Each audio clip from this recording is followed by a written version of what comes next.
Master.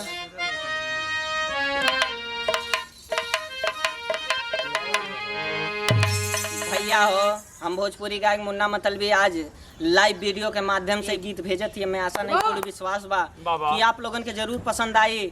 हमरे परम आदरणीय हमारे हारमोनियम वादक हमारे जो है राजू भैया, इधर हमारे जो है पलालू भैया, जो कि हमारे हर सॉन्ग में बजाएं। आज आप लोग इस गाने को प्यार आशीर्वाद देते हैं। और इधर हमारी सारी टीम, हमारे मामा जी पिंटू लहरी भैया, रमेश भैया, रिंकू भैया और लालू भैया, सब लोग को लेकर के आज हमें आशा नहीं पूर्ण विश्वास है इस गीत को भेज रहे हैं। आप लोगों को जरूर पसंद आएगा। लेकिन कहना कैसे मास्टर साहब?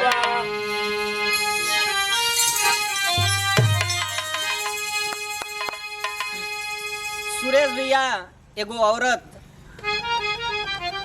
गौना गौना रटत रहल, और जब गौने गईल तो अपने सखी सहेलीन से अपन दर्द अपन बयां करत बा। कैसे करत बा?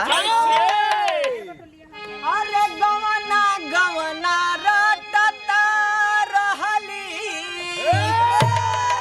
अरे गवने जब गईली तो सखी हो, अरे जानी गईली ना होला। गवने के रतिया कैसने जानी गईली ना होला। गवने के रतिया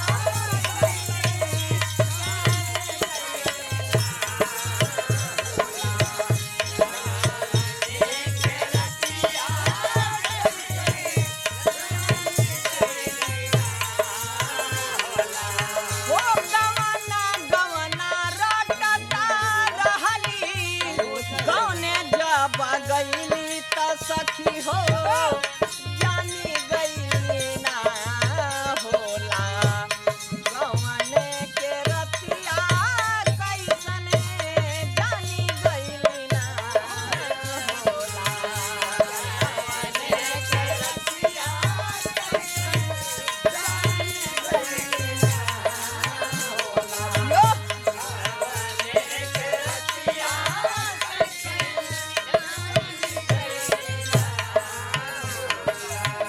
अगली लाइन में अंतरा के भाव में राजू भैया बतावत बा और कैसे कहत बा। आइए से जारिया पे पिया आधी रतिया, आइए से जारिया पे पिया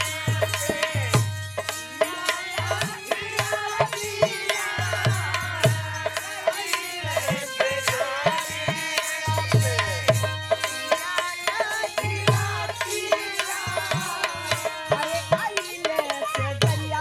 आइए से जारिया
माने नहीं थे बतिया सखी हो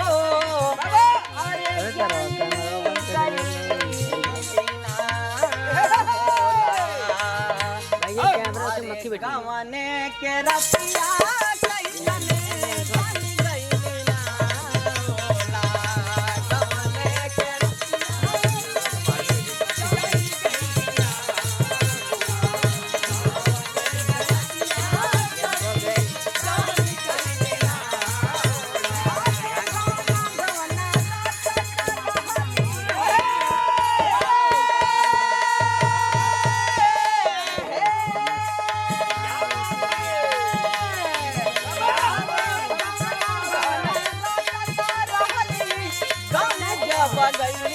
सखी हो